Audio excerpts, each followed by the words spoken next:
ایرانیم می‌گوید خداییم پیام ما روشن است شاه رضا رهبر است. Your Highness, thank you so much for this interview. It's a pleasure. Thank you for having me. We are talking while we are in Israel at the height of a very difficult war with terrorist organizations trying to basically destroy Israel. You know, on October 6, 2023, we were still treating each front separately. Now it is clear to us that they are all branches, proxies of the regime in Iran. Do you see it this way as well?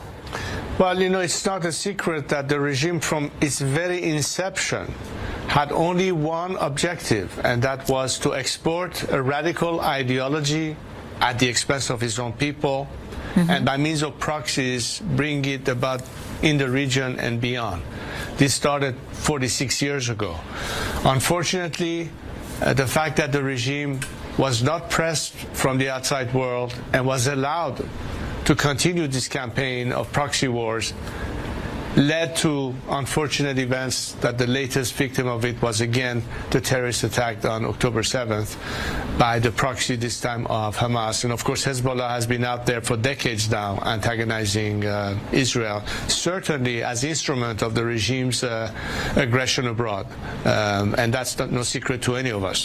Yeah, but what we do feel are winds of change in the Middle East, in Syria and Lebanon today, in the funeral of Nasrallah and his successor, with Israeli planes flying overhead above the mourners, and even in Gaza, maybe with the help of the US President Trump.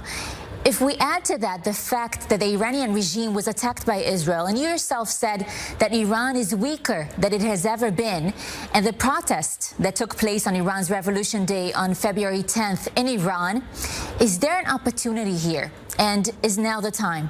Absolutely. I think that in more than 4 decades, this regime today is at its weakest that it's ever been. And at the same time, within Iran itself, there was never a time where Iranians themselves were most ready for that change. Today they're calling for an end to this regime. They need to understand that the only way to solve the problem ultimately and terminally is to put an end to this regime. Why? Because unlike this regime and its DNA of antagonism, the Iranian people, unlike the regime that is a warmonger, want to be part of the equation as peacemakers. We want to be at peace with our world, with our region. Iranians have no hostility or animosity to the Jewish state, to our Israeli friends and the Jews, or for that matter, the Arabs or the Saudis or anybody else. That's why when I went to Jerusalem almost 2 years ago, one of the things I mentioned to the leadership there and other Israelis was, imagine if we had an elevation of the Abraham Accords to the Cyrus Accords, which would include Iran into that equation as a viable partner. This regime cannot change its behavior as it cannot change its DNA. What needs to happen is a change of regime, not because the outside world says so, but because the Iranian people want so. But once the regime is gone, any existential threat to Israel, any instability in the region, any threat coming by via funding terrorism or radicalism or whatever it is, including of course the nuclear threat, they will all evaporate at the same time. Now, there's a window of opportunity that we have right in front of us.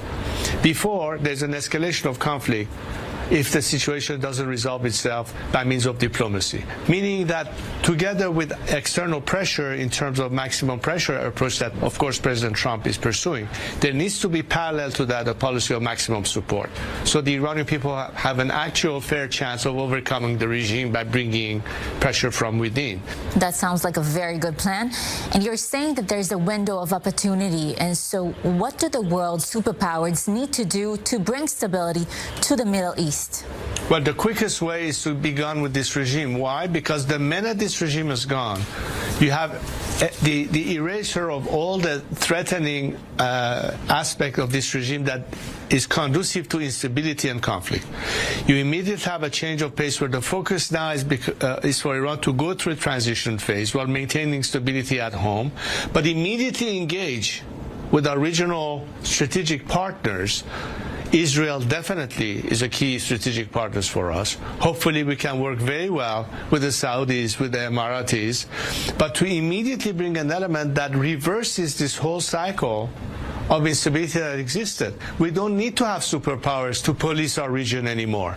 Donald Trump, at the end of the day, is a businessman. He knows what's conducive to good business. But in order to get to that point, you have to have stability. So this regime has a corrupt paramilitary mafia that conducts every aspect of Iran's economy. Wow. How could you expect people to survive? They can barely afford to buy a kilo of potato. Forget about meat. They can't even afford that.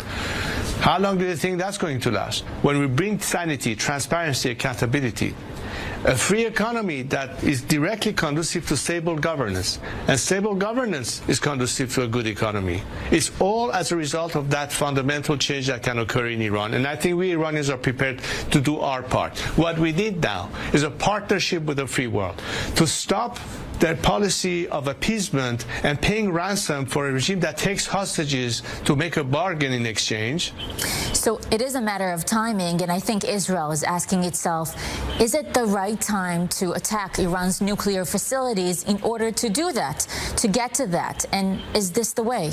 Again, this window of opportunity is such that before having to come to the threshold of having to intervene, albeit preemptively, to stop that threat, you have an opportunity to eradicate the regime once and for all, thereby not even having to engage militarily to secure your existential issues.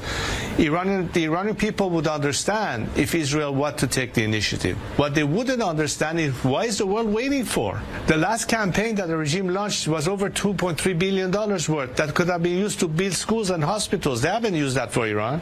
So I think the understanding is there. Therefore, I believe that somebody like Prime Minister Netanyahu, hopefully someone like Donald Trump, who today is well surrounded. I had meetings with his national security advisor, and I know Marco Rubio fairly well. I've met him many times. Perhaps the first American Secretary of State that gets it, that actually understands ever since the revolution. So I think the planets are aligning very well for us this time. That's a unique opportunity not to miss. It's not going to just change Iran and the Middle East. This is a game changer for the entire world. So we need to be much more, on the same frequency here. And that's part of the reason I've been traveling within Europe and talking to the European side, who are much further behind the curve. They need to catch up to where we are right now. It sounds like what you're saying makes so much sense. And I hear that you're in touch with Trump's people, but the question is, are you in contact with the American president? Are you collaborating? And do you intend to return to power? Look, I've always said that my role today, and that's what the people of Iran trust me for and count on, is to be a leader of transition. We need to have a democratic transition from when we are today. And I've been offering a 5-point plan campaign as to how we get there. Between now and until the regime collapses, and after the collapse, how do we fill in the void and manage that transition? And this time the Iranian people will have a clear idea of the options available to them, and by means of a national referendum, they will vote and decide through the ballot box, in a majority vote, what they want. With your permission, I would like to discuss the Munich Security Conference, the MSC, that has invited and then disinvited you twice at the behest of the German government. Under threat from the Islamic regime in Iran, you said the Ayatollah is pulling the strings in Berlin. Is Germany afraid of the Ayatollah regime? Is that the case? Look, I started my recent European trip in Paris here about 10-12 days ago. From there I went to London, from there to Munich, from there to Geneva, and back here in Paris. A French senator was telling me last week that we have become hostages to our hostages. How long are you going to be pursuing a policy of appeasement or pay ransom for a regime that takes hostages as a means to blackmail the world? Is this what the free world is supposed to stand for? You are basically stabbing us in the back. You are basically silencing the voice of millions of Iranians who are no different in terms of value and aspiration than a German citizen or a French citizen or a British citizen. The problem is that you still think that the Iranians are not the solution, but the regime can offer you this time a different path.